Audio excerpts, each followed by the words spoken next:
6 months later, the first interspecies predator management conference convened on the neutral world of Haven Station, which had been specially constructed to accommodate representatives from every known species in the galaxy. The massive station orbited a beautiful blue star and contained meeting halls that could support hundreds of different atmospheric requirements.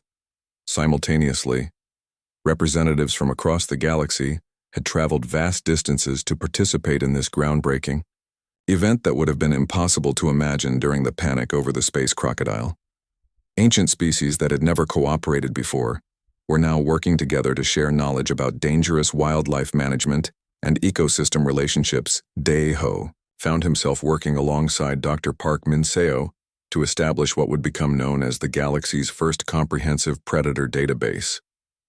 This massive project involved cataloging behavioral patterns, habitat requirements, and ecological relationships for thousands of different species that had previously been misunderstood or feared.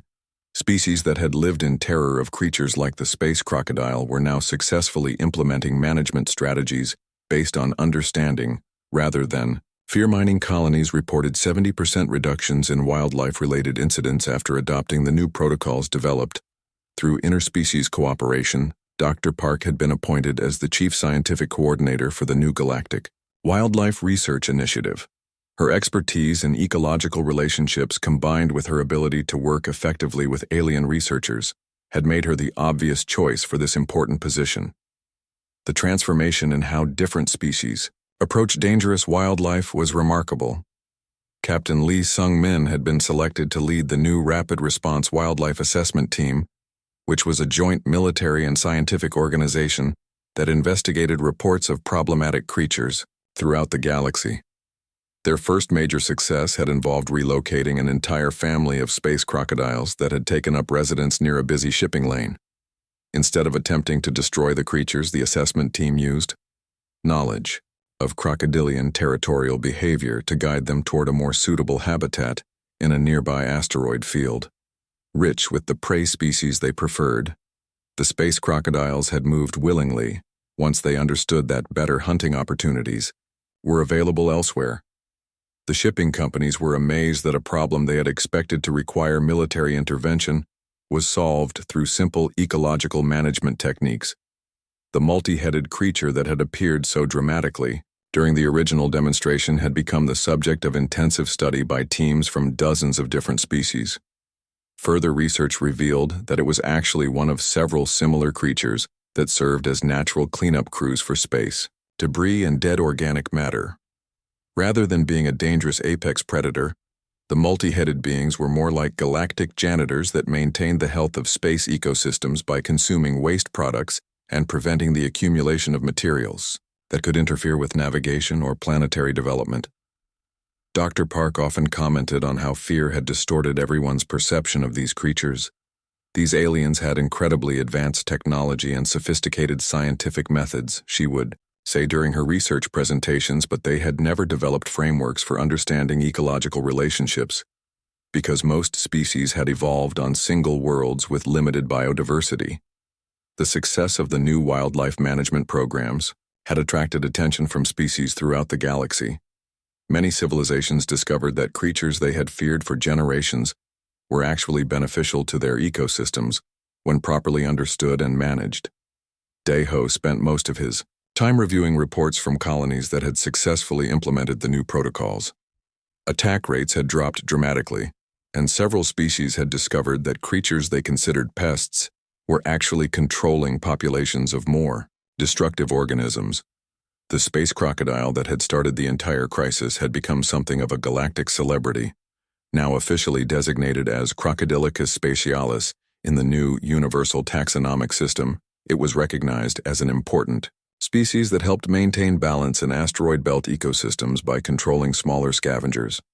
High Chancellor Vextar had personally sent a message to the human delegation expressing his gratitude. Ambassador Dae-ho and Dr. Park, your species has given the galaxy something far more valuable than any advanced technology or rare resource.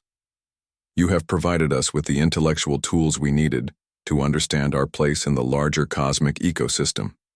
The Galactic Council had formally invited humanity to establish permanent research stations throughout their territory. and had granted Earth special status as a center for ecological education.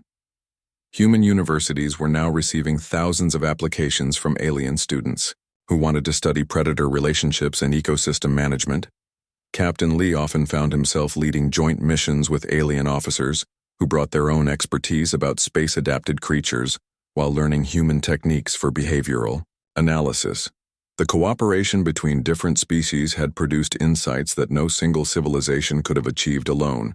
Standing on the observation deck of Haven Station and looking out at ships from dozens of different species working together on collaborative research projects, Daiho reflected on how a simple correction about crocodile behavior had transformed galactic civilization. Sometimes the most profound changes came not from revolutionary technology or military conquest, but from sharing basic knowledge and helping others see familiar problems from new perspectives. The galaxy had learned that even its most feared creatures were simply part of larger, more complex webs of relationships that connected every world and every species. The research stations established throughout galactic territory were discovering new species almost daily, and each discovery added to their understanding of how life adapted to different environments. Many of these creatures had previously been considered dangerous simply because their ecological roles were not understood. Dr. Park had published several papers describing how the principles of evolutionary biology remained constant, regardless of whether creatures evolved on planets or in the vacuum of space. The same forces that shaped Earth's ecosystems operated throughout the galaxy, creating predictable patterns that could be studied and understood. The wildlife management techniques developed through human-alien cooperation had become standard practice for exploration missions and colonial development projects. What had once been a source of terror and conflict had become an opportunity for scientific advancement and interspecies collaboration. Young humans and aliens now studied together at the new interspecies ecological research centers, learning how to analyze creature behavior and develop management strategies that benefited both civilizations and wildlife populations. These students would carry forward the knowledge needed to maintain peaceful coexistence throughout an expanding galactic community. The transformation from fear to understanding had taken only months, but its effects would last for generations as species throughout the galaxy learned to see themselves as part of interconnected cosmic ecosystems rather than isolated civilizations struggling against hostile environments. Day. Ho smiled as he watched a group of human and alien researchers excitedly discussing their latest discoveries about a newly cataloged species. The galaxy had become a much safer and more interesting place now that everyone understood that the key to dealing with dangerous creatures was not conquest, but comprehension. The space crocodile still swam through asteroid fields doing what millions of years of evolution had programmed it to do, but now it was no longer a monster to be feared. Instead, it had become a teacher that had shown the entire galaxy the importance of understanding ecological relationships and the value of scientific cooperation between species. The giant meeting hall was filled with scared voices and worried whispers. Representatives from every corner of the galaxy had come together for an emergency session that nobody wanted to attend. The air felt thick with fear and panic as hundreds of different alien species tried to find solutions to their biggest nightmare. Ambassador Quan Daiho sat quietly in the human section, watching everything unfold around him.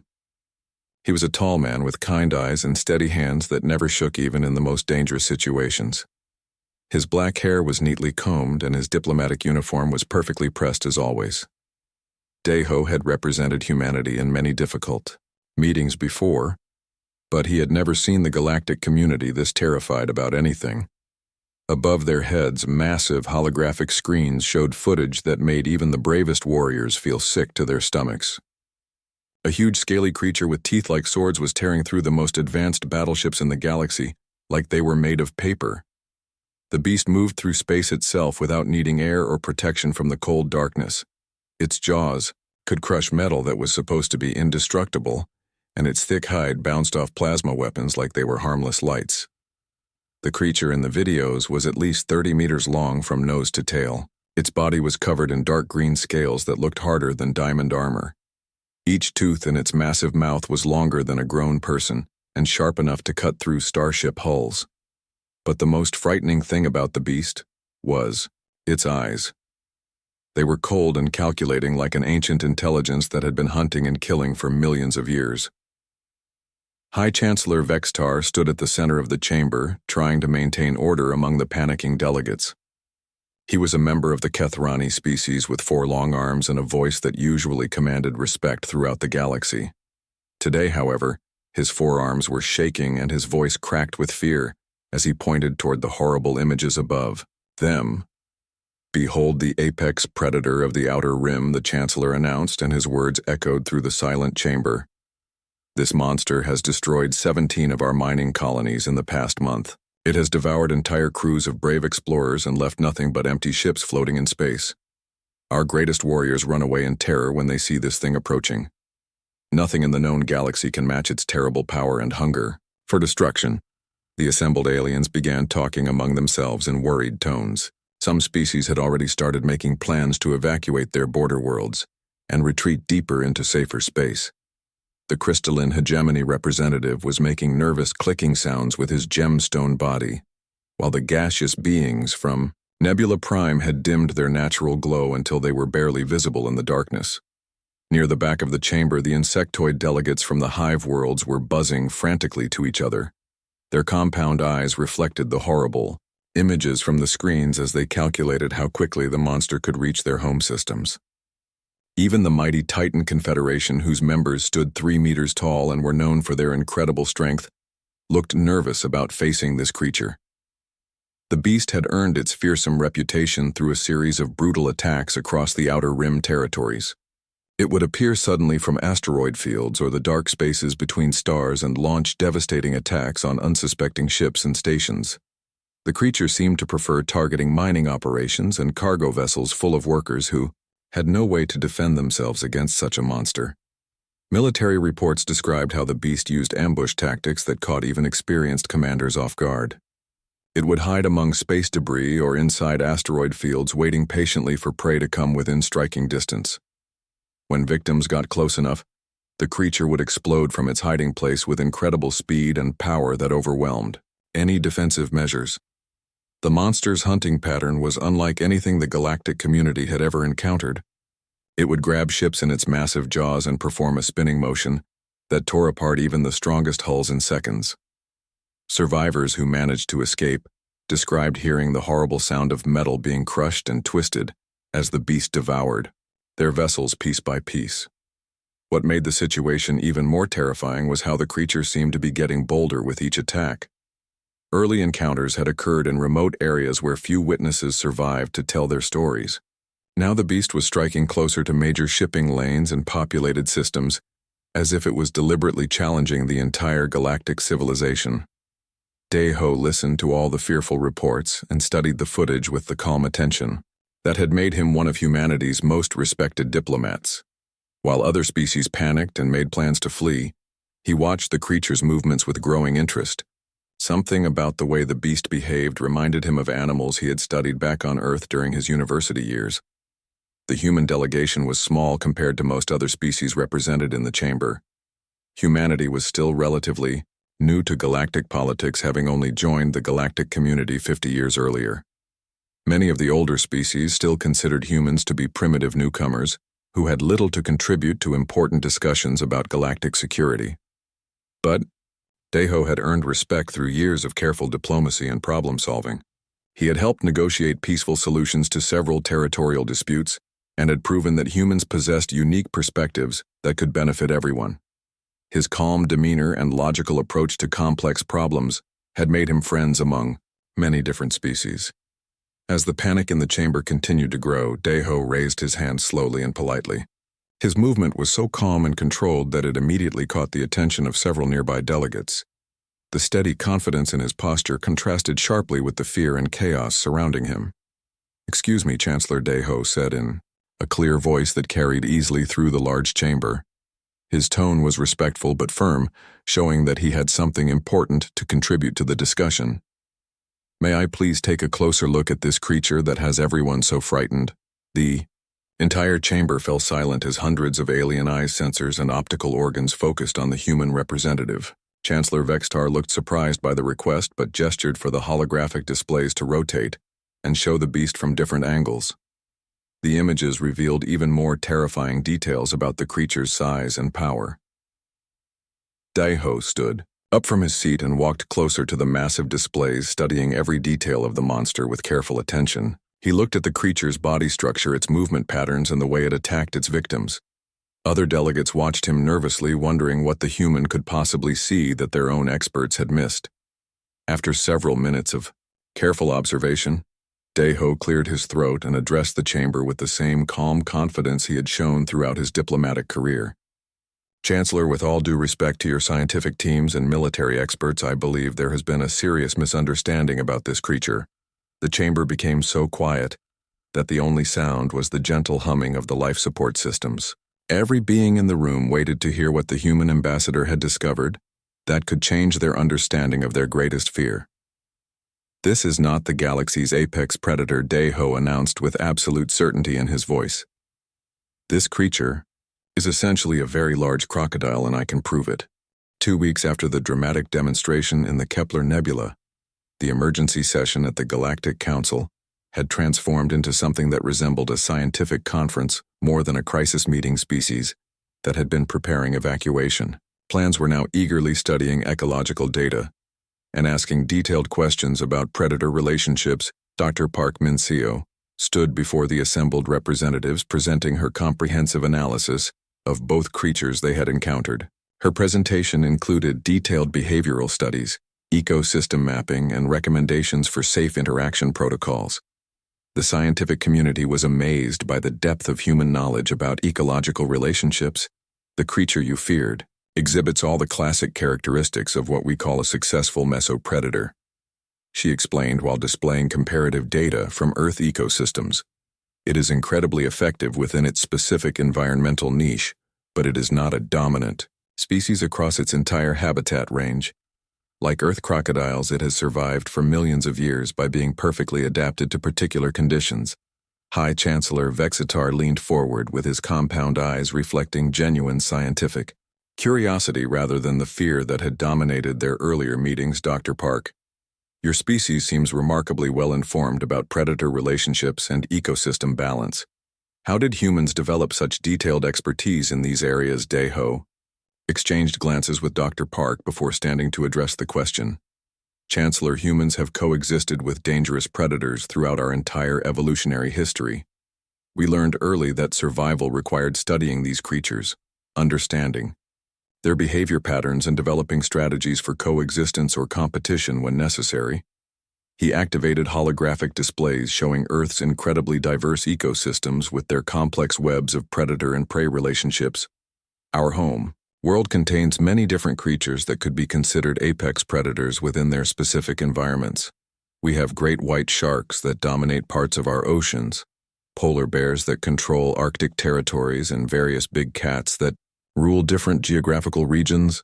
Captain Lee Sung-min stepped forward to add his perspective from years of space exploration. But what makes something a true apex predator is not just individual strength or size, he said in his steady voice. It requires adaptability, intelligence, and the ability to influence entire ecosystems. The multi-headed creature we observed showed signs of problem-solving intelligence that our space crocodile clearly lacks. The captain's words carried weight because of his extensive experience dealing with dangerous situations in unexplored regions of space. His practical knowledge complemented the scientific expertise that Dr. Park brought to their presentations. Dr. Park continued her analysis by showing how Earth's ecosystems maintained balance through complex relationships between different species. Even our most successful predators have natural limitations, competitors, and situations they actively avoid. Understanding these relationships allows humans to predict behavior and develop appropriate responses. The crystalline hegemony's representative produced musical chimes that indicated excitement and understanding. This suggests that our entire approach to dangerous space wildlife has been fundamentally flawed. Instead of fleeing from every large predator we encounter, we should be studying how they fit into their local ecosystem. Relationships. Ambassador Krelon added her own observations to the discussion. Your demonstration proved that fear based on incomplete information leads to poor decision-making. If we had understood that the space crocodile was a mesopredator rather than an apex species, we could have developed much more effective management strategies months ago. Admiral Zephron's tentacles had stopped their earlier agitated writhing, and now moved in patterns that indicated deep thought. Admiral, your species has clearly developed successful techniques for coexisting with dangerous predators on your homeworld. Would you be willing to share these methods with the broader galactic community? The question hung in the chamber as hundreds of different species waited for the human response. This was exactly the kind of opportunity that Deho had hoped for when he volunteered to represent humanity in galactic politics. The chance to contribute something valuable while learning from alien knowledge and experience. Of course, we would be honored to share our knowledge, Deho replied. But we would also like to learn from your experiences with space-adapted creatures that we have never encountered. Earth-based knowledge is just a starting point for understanding the incredible diversity of life that exists throughout the galaxy. Dr. Park pulled up detailed charts showing how different Earth predators fit into their ecosystems and how humans had learned to manage relationships with dangerous wildlife. The key principle is that every species fills a specific role in maintaining ecological balance. Even the most dangerous predators serve important functions that benefit their entire environment. She showed examples of how removing apex predators from Earth ecosystems had caused cascading problems that affected many other species. When wolves were eliminated from certain regions, deer populations exploded and damaged vegetation, which then affected countless smaller animals and plants. The lesson was that every species, no matter how dangerous, had evolved to serve important ecological functions. Captain Lee shared stories from his exploration missions where understanding animal behavior had prevented conflicts and saved lives. On frontier worlds, we learned that most dangerous encounters happen because humans misunderstand what animals are trying to communicate. Fear makes creatures defensive, but respect and understanding usually lead to peaceful coexistence. The alien delegates began sharing their own experiences with creatures they had previously misunderstood. Several species described encounters with beings they had assumed were hostile but which turned out to be territorial, or simply defending their young. The pattern was consistent across multiple civilizations. Fear led to conflict while understanding led to solutions. High Chancellor Vexitar synthesized what they had learned into practical proposals. I believe we should establish a permanent interspecies wildlife research committee, he announced. This would allow us to pool our knowledge and develop better approaches to encounters with unknown creatures throughout the galaxy. Dr. Park's eyes lit up with excitement at the possibility of studying alien ecosystems on such a massive scale. The scientific opportunities would be incredible, she said. We could develop comprehensive databases of creature behavior patterns that would benefit every species involved in galactic exploration and colonization. Ambassador Krelon suggested that they should also create rapid response teams that could investigate reports of dangerous creatures before fear and misunderstanding led to unnecessary conflicts. The space crocodile situation had shown how quickly panic could spread when species lacked proper information about ecological relationships. Deho felt proud of how the crisis had transformed into an opportunity for cooperation and learning. The humans had contributed their knowledge about predator relationships, but they were also gaining access to alien expertise about space-adapted life, forms that Earth had never encountered. The discussion continued for several more hours as different species shared knowledge and developed plans for collaborative research projects. What had started as a panic about a single dangerous creature had evolved into a comprehensive approach to understanding galactic ecosystems. As the session concluded, Deho reflected on how scientific knowledge and diplomatic cooperation had transformed a crisis into an opportunity. The galaxy was safer not because they had defeated a monster, but because they had learned to understand the complex relationships that connected all living things across the stars. Chancellor Vexistar stared at the human ambassador with his four eyes wide in complete disbelief. His mandibles clicked together, and what Deho had learned was the alien equivalent of nervous laughter. The sound echoed through the silent chamber, as hundreds of species waited to hear more about this impossible claim. Surely you must be joking, Ambassador, the Chancellor said while his voice shook with uncertainty. Our best xenobiologists have studied this monster for months. They have analyzed every detail of its behavior and confirmed that it shows all the classic signs of being an apex predator. Look at its hunting patterns and territorial behavior and resistance to our most advanced weapons. Dae-ho remained perfectly calm as he activated. His own holographic display system images of Earth began appearing alongside the terrifying space creature. The comparison was immediately obvious to anyone willing to look closely. The resemblance between the galaxy's most feared monster and Earth's, Crocodiles, was absolutely striking, even though the space version was much larger. On my home world, we call these animals crocodilians.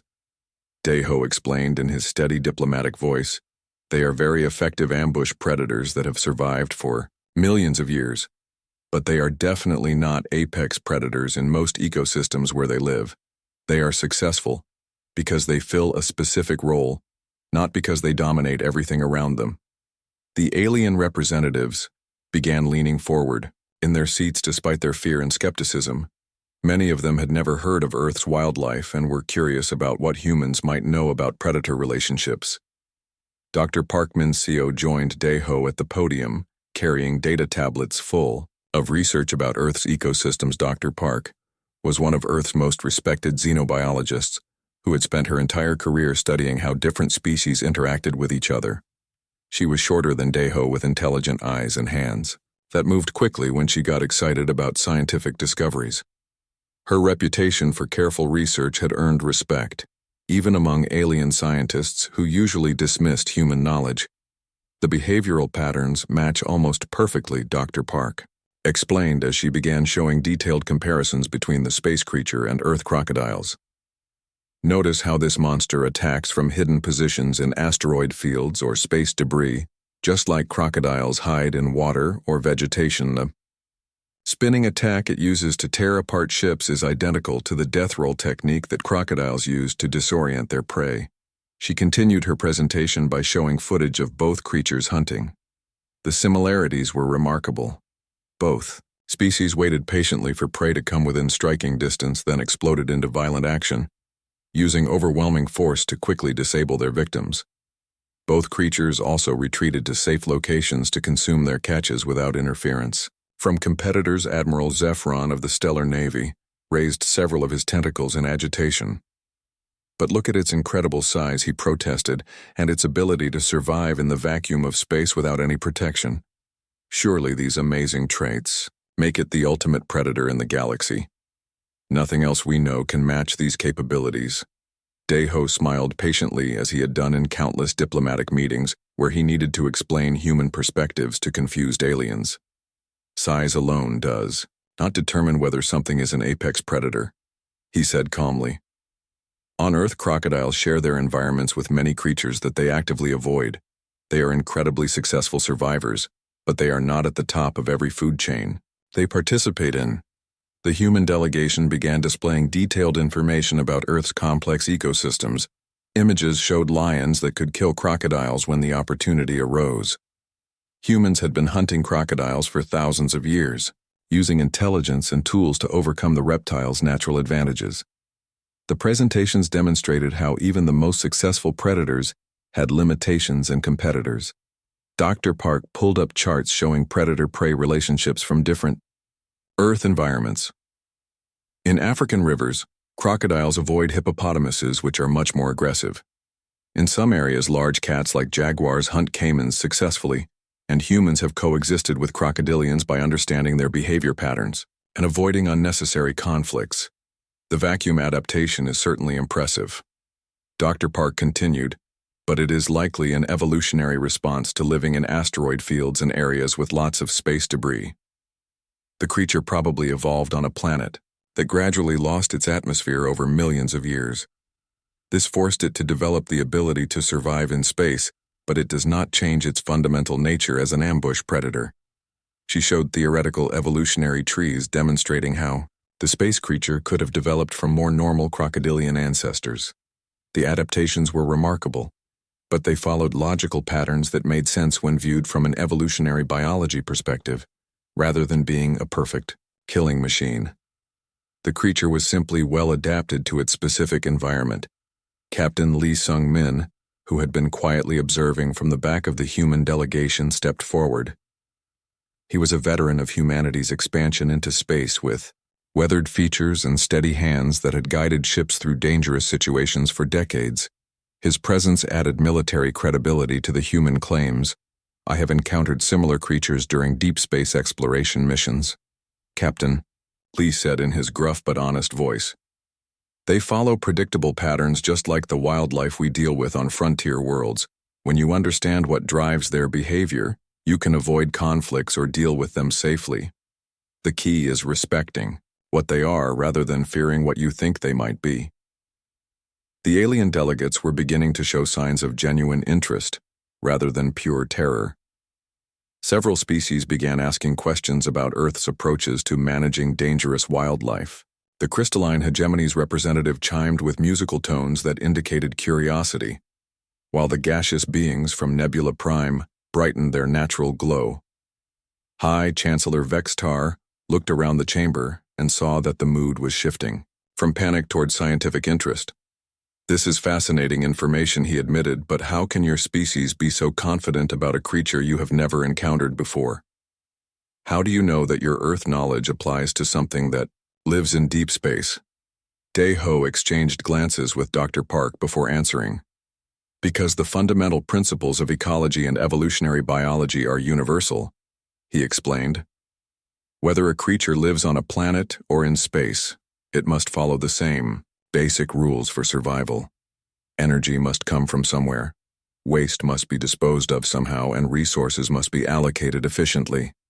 These rules create predictable patterns in behavior, Doctor. Park nodded enthusiastically. The creature shows classic mesopredator characteristics, she added. It is very effective within its specific niche, but it is not a dominant species throughout its entire ecosystem. Like Earth crocodiles, it has survived by being perfectly adapted to particular conditions, not by being stronger than everything else it might encounter. The presentation continued with more detailed comparisons and analysis. The human team showed how understanding ecological relationships could predict creature behavior and suggest management strategies. Rather than viewing the space creature as an unstoppable force of destruction, they presented it as a successful but specialized species that could be understood and managed. As the evidence mounted, the alien delegates began to realize that their greatest fear might be based on misunderstanding rather than genuine threat. The creature was still dangerous, but it was no longer an incomprehensible monster. Instead, it was a very large and well-adapted crocodile that followed understandable rules. The moment the multi-headed creature appeared from the deep asteroid field, everything changed in ways that no one had expected. The space crocodile that had been preparing to attack the Soul's Pride immediately abandoned its hunting behavior and began what could only be described as a hasty retreat.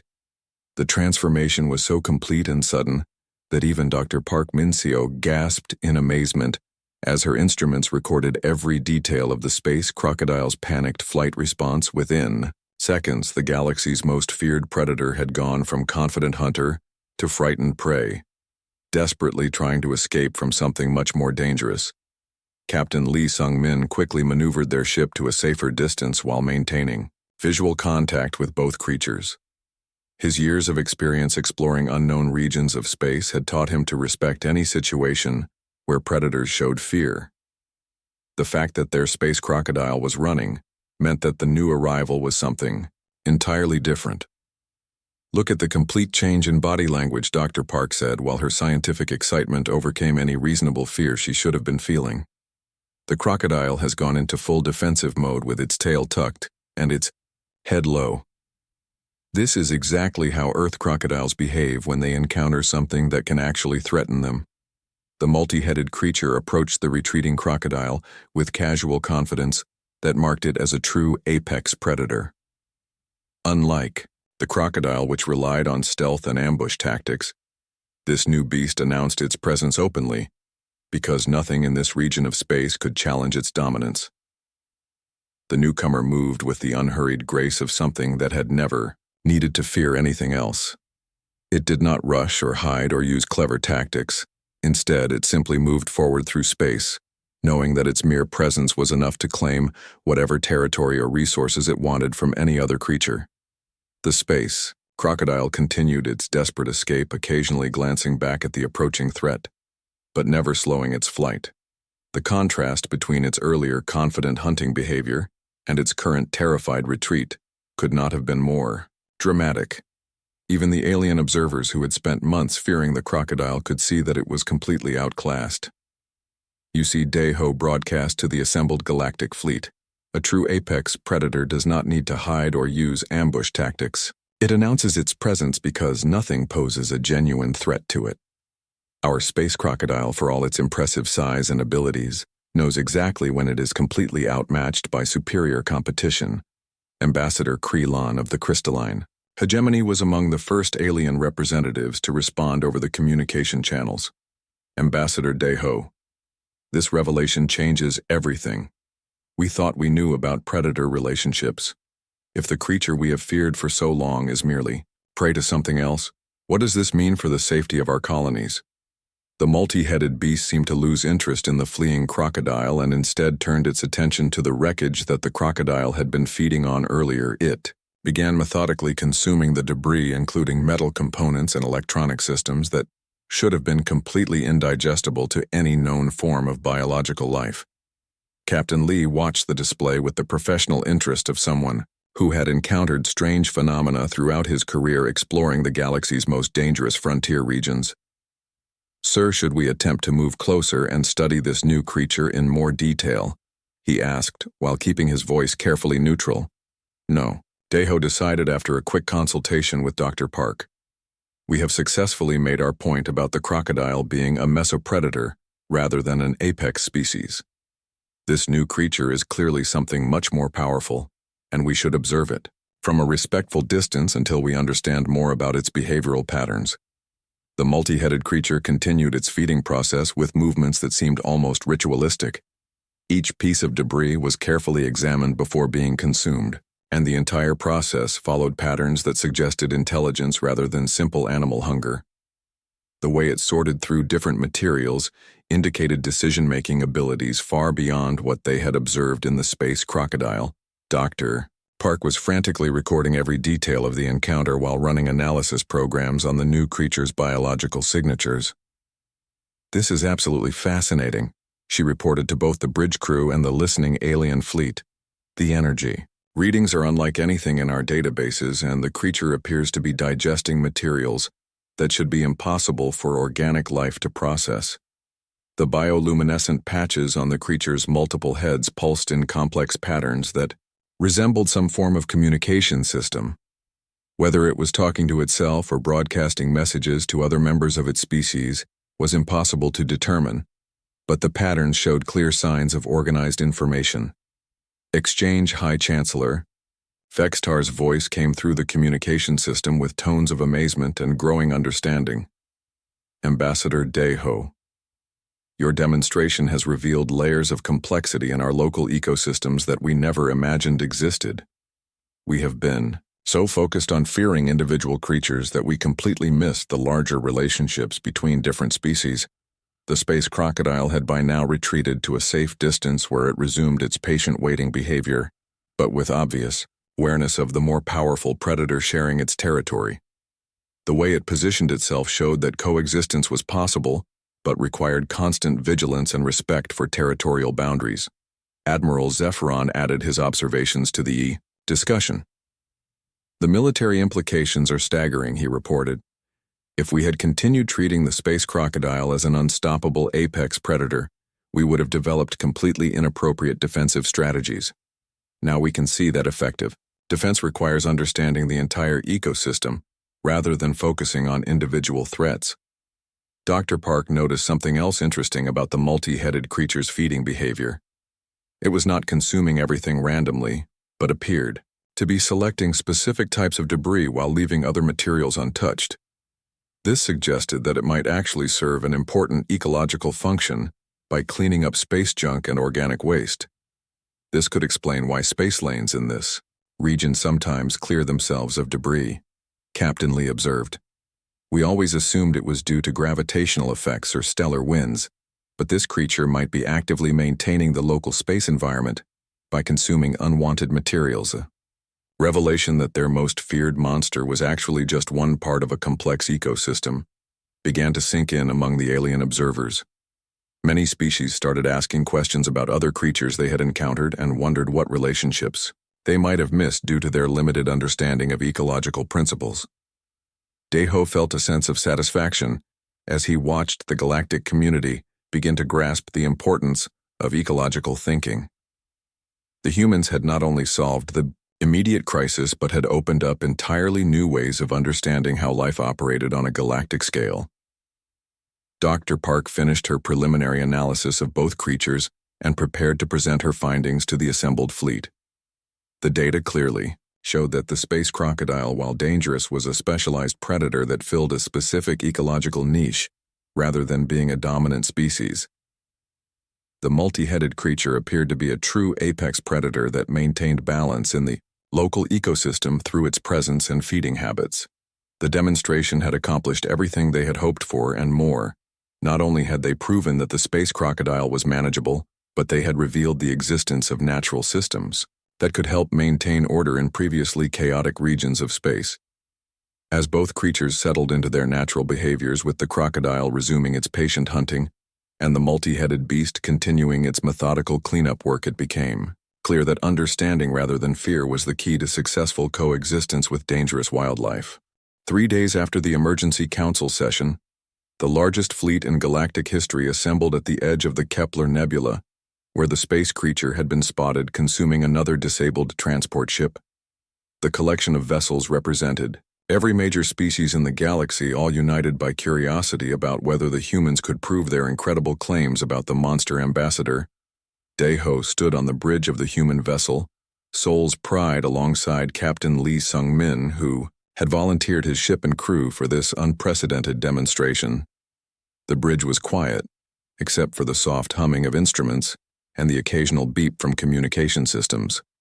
Everyone knew that the entire galaxy was watching their every move. "Are you absolutely certain about this, Ambassador?" Captain Lee asked quietly, while his weathered hands remained steady on the ship's control systems. "If we are wrong about this creature, the consequences will be severe for our entire species. We could lose all credibility in galactic politics forever." Deho looked out through the main view screen at the massive alien fleet, maintaining a respectful distance from their position. Each ship represented species that had lived in terror of the space creature for months. Some of those vessels contained the galaxy's most advanced weapons and experienced warriors, yet they all hung back, waiting to see what humans would do. "We are not wrong," Captain Deho replied with the quiet confidence that had carried him through many diplomatic crises. "Dr. Park's analysis is thorough and accurate. This creature follows the same predictable patterns as every crocodilian species we have studied on Earth. The principles of evolutionary biology do not change just because something lives in space." Through the view screen, they could see their target floating lazily near the wreckage of its latest meal. The space creature was even more impressive in person than it had appeared in the council chamber footage. Its massive body easily measured 30 meters from nose to tail, and its dark scales reflected the colorful lights of the nearby nebula, like polished armor. The beast appeared completely relaxed as it slowly consumed pieces of the destroyed transport ship. Its powerful jaws crushed metal components that should have been indestructible, while its ancient eyes surveyed the surrounding space with the patient intelligence of a successful apex predator. Every movement demonstrated millions of years of evolutionary perfection. Dr. Parkman CO was busy at her science station, calibrating the ship's external communication arrays, which had been specially modified for this demonstration. She had spent the past 3 days working with the engineering team to create equipment that could broadcast specific frequency patterns into the vacuum of space. Crocodilians are extremely sensitive to vibrations and particular sound frequencies, she explained to everyone on the bridge, and to the thousands of aliens listening through open communication channels. If our analysis is correct about this creature's evolutionary origins, then it should respond to the same acoustic triggers that affect Earth crocodiles. The sounds that emerged from the Soul's Pride were unlike anything most of the galactic observers had ever heard. Low-frequency pulses mixed with what appeared to be distress calls from various prey species. The pattern was carefully designed to mimic the acoustic signature of wounded or struggling victims. Almost immediately, the massive creature's behavior changed dramatically. Its head turned toward the human ship with sudden interest, and its ancient eyes focused on this new potential source of food. The transformation from lazy scavenger to alert predator happened in seconds. Just as Dr. Park had predicted it would, it is working. Captain Lee reported with professional calm as monitoring systems tracked the creature's movement. The beast is approaching. Our position from below using the asteroid field for cover exactly as you described it would. This matches the ambush patterns we have documented from Earth crocodiles. The alien fleet watched in fascination and growing terror as the galaxy's most feared predator began exhibiting precisely the hunting behaviors that the humans had described. The creature moved with the patient deliberation of an animal that had perfected its ambush tactics over countless millions of years of successful evolution. Instead of charging directly at the soul's pride, the space creature began a careful approach that took it through the densest parts of the surrounding asteroid field. Its movements were so smooth and controlled that it seemed to flow, like liquid between the rocky obstacles. Using its powerful tail for propulsion, it positioned itself for the perfect ambush strike. "This is incredible," Dr. Park whispered, as her instruments tracked every detail of the creature's approach. "Look at how it uses the gravitational shadows of larger asteroids to mask its heat signature. Our sensors can barely detect it, even though we know exactly where it is. The stealth capabilities are far beyond what we expected." The creature demonstrated hunting skills that had been honed by millions of years of evolutionary pressure. Every movement was calculated to bring it closer to its prey, while remaining hidden from detection. Its approach vector showed sophisticated understanding of three-dimensional tactics that impressed even experienced military observers. Captain Lee maintained their ship's position with steady hands while reporting the creature's progress to the watching fleet. The soul's pride held perfectly still like a piece of space, debris giving the approaching predator no reason to alter its careful stalking behavior. All the monitoring equipment confirmed that the space creature was following textbook crocodilian hunting patterns. It had selected an approach route that provided maximum concealment while allowing for a devastating surprise attack. The patience it displayed was typical of ambush predators that relied on perfect timing rather than raw speed. "Now comes the critical moment," Dr. Park announced as the creature reached the optimal attack position. "According to our analysis, it should pause here to evaluate the target one final time before committing to the strike. This hesitation is characteristic behavior for crocodilians when they encounter unfamiliar prey." The massive beast did exactly what she had predicted. It stopped its approach and hung motionless in space while studying the human vessel with those ancient calculating eyes. The creature's body language showed the careful evaluation process that all successful predators used before risking an attack against unknown opponents. "We have successfully demonstrated the first part of our hypothesis." Day-Ho broadcast to the assembled alien fleet. "This creature is following predictable behavioral patterns that match Earth crocodilians in every significant detail. Now we will show you what happens when a true apex predator appears in the same territory." Dr. Park activated a different set of acoustic signals that had been recorded from deep space exploration missions in other parts of the galaxy. These sounds represented the feeding calls and territorial announcements of creatures that the humans suspected might be higher up in the local food chain. The response was immediate and dramatic. The space creature's entire demeanor changed from confident predator to nervous prey, as it detected the approaching presence of something that it instinctively recognized as a serious threat. The transformation was so complete that even the most skeptical alien observers could not deny what they were seeing. From the deeper regions of the asteroid field, a new shape began to emerge. This creature was even larger than the space crocodile, with multiple heads and bioluminescent patches that pulsed with an eerie light that seemed to bend space itself around its massive form. Now that Day-Ho said with complete calm, "Looks like it might actually be a real apex predator."